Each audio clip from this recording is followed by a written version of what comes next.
¿Qué podemos obtener del video que observamos anteriormente? ¿Cuáles son los elementos que les parece a ustedes más importantes de la ética aristotélica? Que de lo que nos hace sentir feliz es algo bueno y lo que nos es algo malo. Ya, la felicidad es el camino principalmente. Ahora, deberíamos preguntarnos, ¿qué es la felicidad? ¿Qué entienden ustedes por felicidad? Un sentimiento. ¿Perdón? Un sentimiento. Ya, pero si es un sentimiento, ¿cómo? Explíquense, porque también la tristeza es sentimiento, también otros elementos son sentimientos. ¿Qué es la felicidad? Un estado de emoción. Un estado, pero seguimos dentro de la misma perspectiva, no me dicen mucho. ¿Qué es Es la lo que nosotros creemos que está bien, es lo que nosotros nos hace sentir bien hacerlo. Es aquello que nos hace sentir bien? ¿Y qué decía en el video? Si a alguien le hace sentir bien, robar, ¿qué pasa? ¿Alcanza realmente o no la felicidad? Por un momento sí, hasta que se da cuenta de su error y pierde totalmente la felicidad que antes tuvo. No se olviden, a ver, aquí hay que puntualizar algo. En el video no determinaba tanto esta consideración, pero vamos a puntualizar. Para la perspectiva de Aristóteles, que es una filosofía teleológica, es decir, de fines, el fin último de todas las cosas es la felicidad. Hacia lo que pretende o se encamina todas las cosas es la felicidad. Si nosotros denunciamos esta perspectiva, tendríamos que comprender claramente qué es la felicidad. Pero la felicidad para Aristóteles no es algo externo, no son cosas, no es algo material. La felicidad está entendida como la autorrealización. Y esta autorrealización del ser humano debe tener un criterio, un camino. Y el camino es la virtud ética, que se genera como un hábito. Y este hábito está determinado por el justo medio, el término medio de todas las cosas. No puede ser cualquier sentido. Además, en el ejemplo que se ponía ahí, si una persona le hace feliz robar, por ejemplo, no va a poder seguir determinando esta consideración, porque para Aristóteles, la ética está relacionada con la política. Y nosotros debemos necesariamente pretender el bien común, y si la sociedad pretende el bien común, nosotros al momento de robar estamos guiándonos por una consideración netamente pasional, que no se guía por esta autorrealización que se fundamenta en el conocimiento. Por lo tanto, no es una felicidad en sí misma, es una consideración que sirve para algo más. La búsqueda de la felicidad para Aristóteles es un camino que debe guiarse por la virtud. Por medio de la virtud, según Aristóteles, podemos llegar a esta consideración. Aristóteles sostiene que para vivir felices los seres humanos deben adquirir virtudes éticas. Para lograr la felicidad no basta con tener un conocimiento válido y una elevada habilidad técnica, sino que además es necesario tener un carácter ético, formar un hábito determinado por el justo medio o el término medio. ¿Qué quiere decir? Que no basta solo con que me guste. No es que me gusta y por eso yo lo hago y simplemente lo hago para alcanzar la supuesta felicidad. Por lo tanto, Aristóteles nunca está hablando, por ejemplo, de que cuestiones externas nos permitan a nosotros llegar a ser felices. Nada externo, ni el dinero, ni nada de estas consideraciones nos podrán llevar a la verdadera felicidad. Nuevamente, entonces nos falta concluir. ¿Qué entendemos por felicidad? ¿Alguien más? ¿Otro criterio? Listen, Sí. abajo de felicidad, ¿qué dice? Autorrealización, ya lo escribo de mejor manera. Gracias.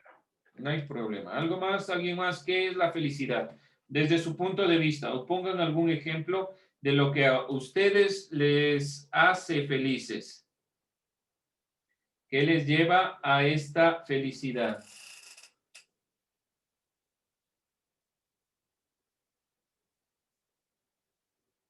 ¿Alguien algún ejemplo o alguna perspectiva? Estar con familiares. Estar con la familia. Bueno, para usted la felicidad es de estar con la familia. Estar con la familia, ¿qué implica? ¿Qué está detrás? Tal vez colaborar con la familia, ayudar a la familia, qué sé yo. Todas estas consideraciones, si se dan cuenta del ejemplo que acaban de poner, es lo que yo creo frente a lo que le ayuda también en general a la sociedad. Es decir, que la felicidad, en este camino de la felicidad, se va generando como un hábito. Este hábito del término medio que busca siempre el bien. Pero como es un hábito, se diferencia del criterio de Sócrates, porque ¿qué decía Sócrates? Simplemente, si yo conozco qué es el bien, necesariamente tengo que hacerlo. Aristóteles dice, no funciona así, no es simplemente porque lo conozca, sino que si yo no tengo un hábito de ir haciendo cosas que sean buenas, como término medio, guiándome por el término medio, no podré alcanzar la felicidad, no podré alcanzar lo bueno. Aquella persona virtuosa para Aristóteles es la que se guía por el término medio entre los excesos, entre un defecto que no lo tomo y un exceso que tampoco lo tomo. Pongo un ejemplo para ver si estamos dentro de esta perspectiva comprendiendo. Una persona insensible, que es un defecto, y una persona intolerante, que es un exceso. ¿Cuál sería el término medio entre los dos? ¿Cómo yo podría decir qué hábito puedo guiar para ser virtuoso entre estos dos temas?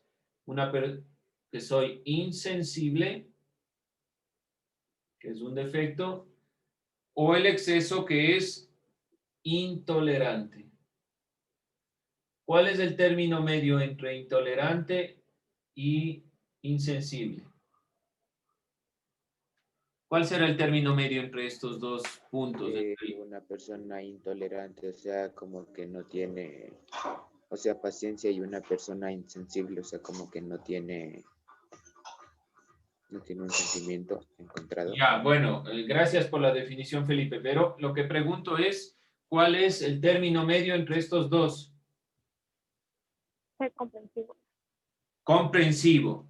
Una persona comprensiva, una persona tolerante, es aquella que está entre el medio de estos dos excesos. Por lo tanto, si yo genero el hábito de ser comprensivo, escucho, doy la posibilidad de que los demás den su punto de vista y demás consideraciones, yo me estaré guiando hacia el bien. Ese es el término medio. Del término medio, entonces, si yo me guío, cultivo esta virtud ética, llegaré a ser feliz. Y en el ejemplo que nos daba alguno de sus compañeros, el estar con la familia. Para estar con la familia también tengo que ir generando o adquiriendo virtudes. Esa virtud también puede ser la comprensión.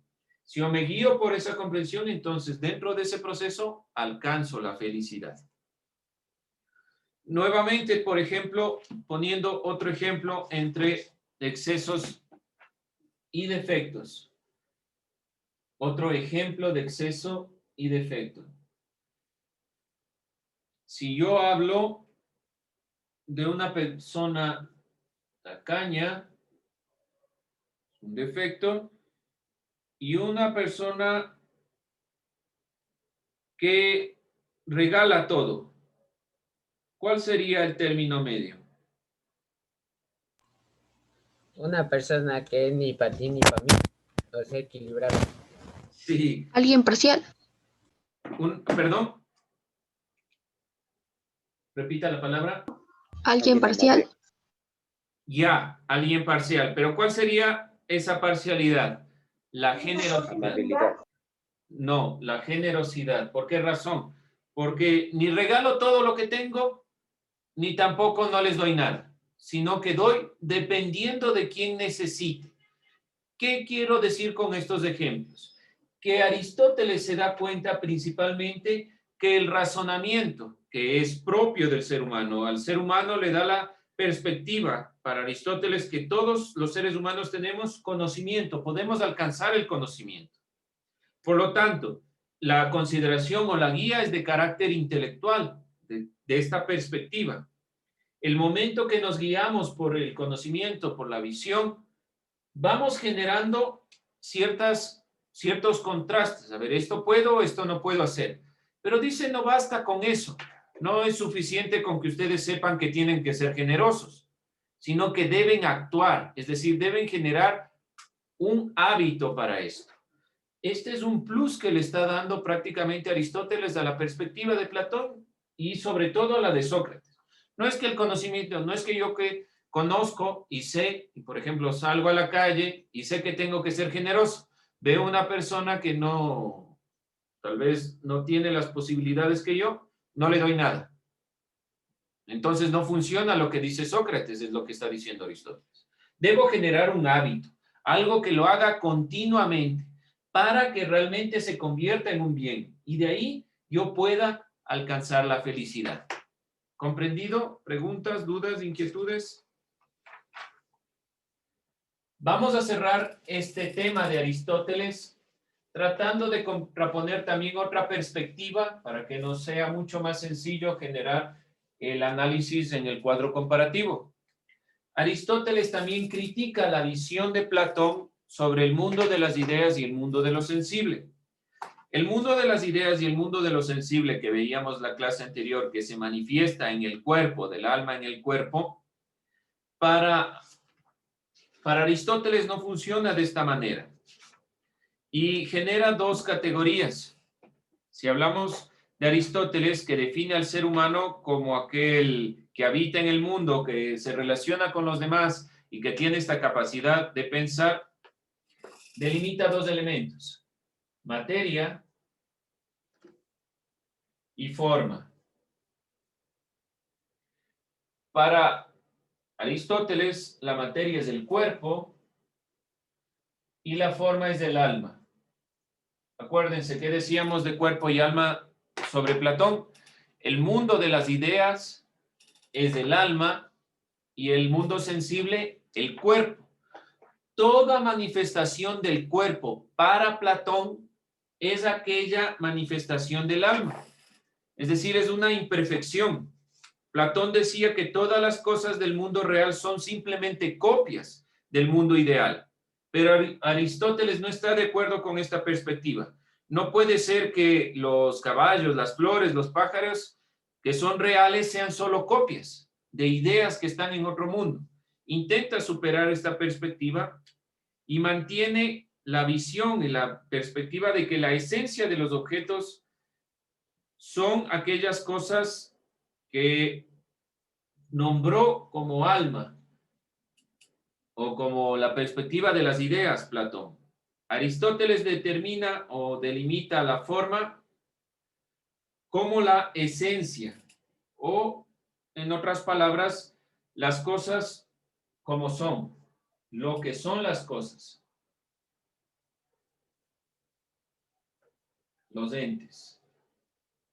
Podemos llamarlo esencia, lo que es propio de una cosa. Y por cuerpo, por materia, nosotros podemos decir de la cosa lo que está hecha.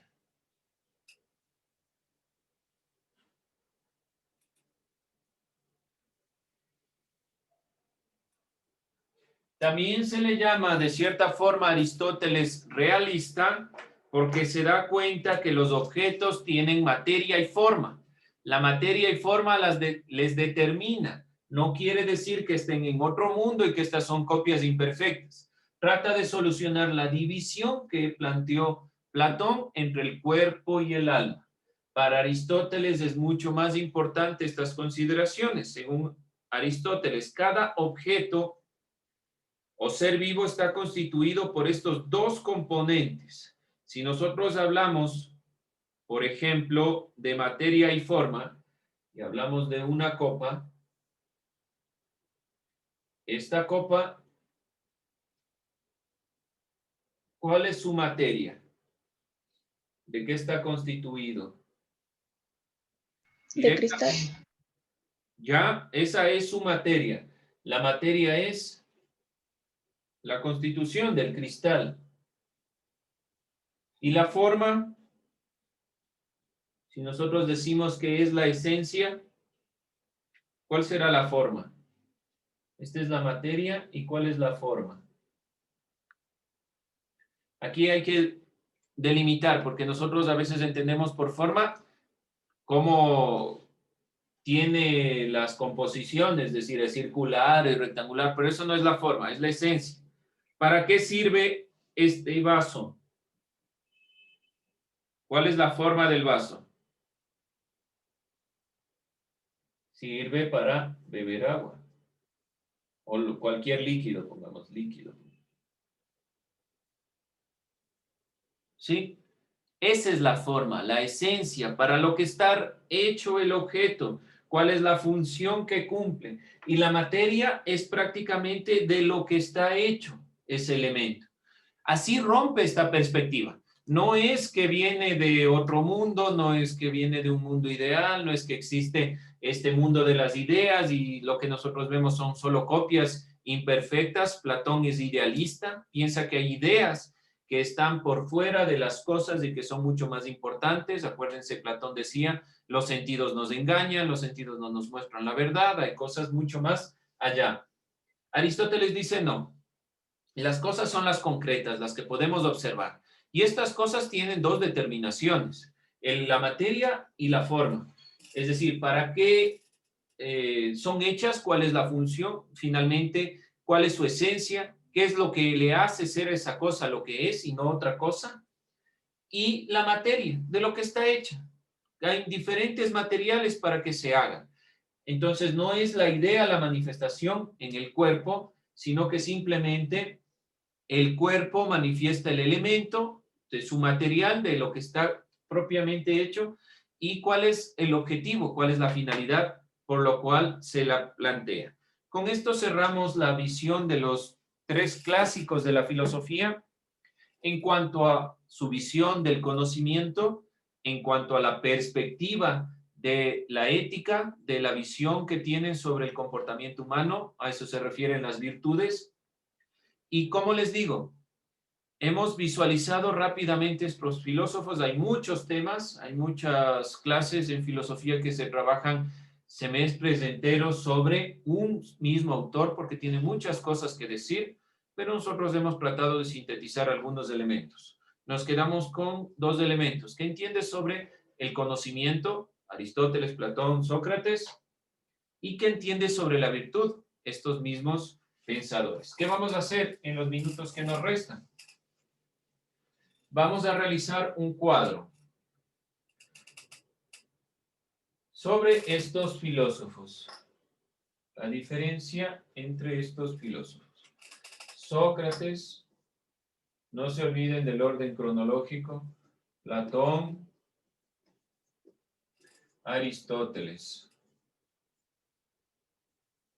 Van a poner las ideas principales de estos filósofos dentro de los temas que hemos visualizado, sobre todo de las virtudes. Pero acuérdense que las virtudes para estos pensadores no están desligados ni de la política ni del conocimiento.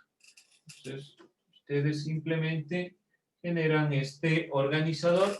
Por favor, pongan ideas concretas que permitan comprender, no ideas sueltas.